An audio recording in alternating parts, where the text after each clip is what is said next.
ದೆಹಲಿ ಮುಖ್ಯಮಂತ್ರಿ ಅರವಿಂದ್ ಕೇಜ್ರಿವಾಲ್ ಅವರ ಬಂಧನವನ್ನು ಖಂಡಿಸಿ ಪ್ರತಿಭಟನೆ ನಡೀತಾ ಇದೆ. ರಾಷ್ಟ್ರವ್ಯಾಪಿ ಆಮ್ ಆದ್ಮಿ ಪಾರ್ಟಿಯ ಕಾರ್ಯಕರ್ತರು ಪ್ರತಿಭಟನೆಯನ್ನು ಮಾಡ್ತಾ ಇದ್ದಾರೆ.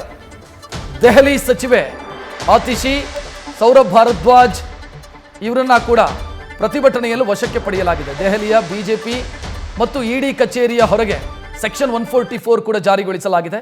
ಆಮ್ ಆದ್ಮಿ ಕಚೇರಿಯಿಂದ ಬಿಜೆಪಿ ಕಚೇರಿಗೆ ಹೋಗುವಂತ ರಸ್ತೆಯನ್ನು ಬಂದ್ ಮಾಡಲಾಗಿದೆ.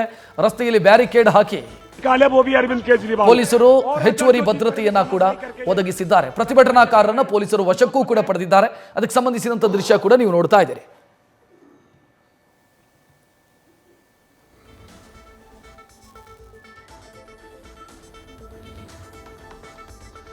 ಲಿಕ್ಕರ್ ಸ್ಕ್ಯಾಮ್ಗೆ ಸಂಬಂಧಿಸಿದಂತೆ ದೆಹಲಿ ಮುಖ್ಯಮಂತ್ರಿ ಅರವಿಂದ್ ಕೇಜ್ರಿವಾಲ್ ಅವರನ್ನ ನಿನ್ನೆ ರಾತ್ರಿ ಇಡಿ ಅಧಿಕಾರಿಗಳು ಅರೆಸ್ಟ್ ಮಾಡಿದ್ದಾರೆ. ಇದರ ಬೆನ್ನಿಗೆ ಆಮ್ ಆದ್ಮಿ ಪಕ್ಷದ ಕಾರ್ಯಕರ್ತರು ದೇಶದಾದ್ಯಂತ ಪ್ರತಿಭಟನೆಯನ್ನು ಮಾಡ್ತಾ ಇದ್ದಾರೆ. ಪ್ರಮುಖವಾಗಿ ದೆಹಲಿಯಲ್ಲಿ ಬಿಜೆಪಿ ಕಚೇರಿಗೆ ಮುತ್ತಿಗೆ ಹಾಕುವಂತ ಪ್ರಯತ್ನ ಮಾಡಿದ್ರು.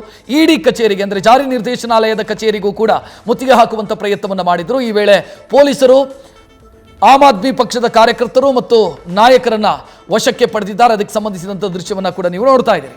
ಮತ್ತೊಂದೆಡೆ ಆಮ್ ಆದ್ಮಿ ಪಕ್ಷದ ಕಾರ್ಯಕರ್ತರು ಮಾಡ್ತಾ ಇರುವಂತಹ ಆರೋಪ ಯಾವುದು ಅಂತಂದ್ರೆ ಇದು ಪೊಲಿಟಿಕಲಿ ಮೋಟಿವೇಟೆಡ್, ಅಂದ್ರೆ ರಾಜಕೀಯ ದುರುದ್ದೇಶದಿಂದ ಮಾಡಿರುವಂತಹ ಅರೆಸ್ಟ್ ಇದು ಅನ್ನೋದನ್ನ ಆಮ್ ಆದ್ಮಿ ಪಕ್ಷದ ಕಾರ್ಯಕರ್ತರು ಆ ಆರೋಪವನ್ನು ಮಾಡ್ತಾ ಇದ್ದಾರೆ. ದೆಹಲಿ ಸಿಎಂ ಅರವಿಂದ್ ಕೇಜ್ರಿವಾಲ್ ಸುಪ್ರೀಂ ಕೋರ್ಟ್ನ ಮೊರೆ ಹೋಗಿದ್ರು ಈ ಬಂಧನವನ್ನು ಪ್ರಶ್ನಿಸಿ. ಆದರೆ ಸುಪ್ರೀಂ ಕೋರ್ಟ್ ಅಲ್ಲಿ ತಮ್ಮ ಅರ್ಜಿಯನ್ನು ತಾವೇ ವಾಪಸ್ ಪಡೆದ್ರು.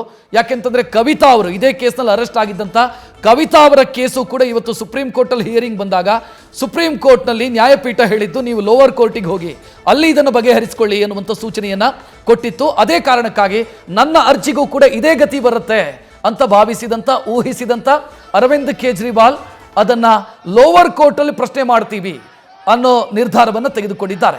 ಮತ್ತೊಂದೆಡೆ ಇದು ರಾಜಕೀಯ ಟೀಕೆಗೂ ಕೂಡ ಕಾರಣ ಆಗ್ತಾ ಇದೆ.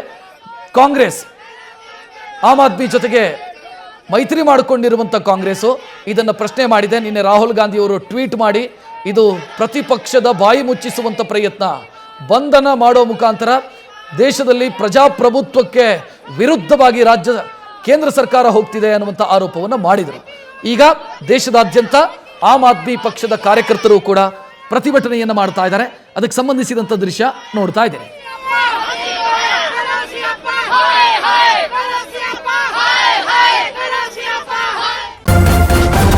ನ್ಯೂಸ್ ಫಸ್ಟ್ ನಿರ್ಭೀತಿಯಿಂದ ನಿಮ್ಮ ಪರವಾಗಿ.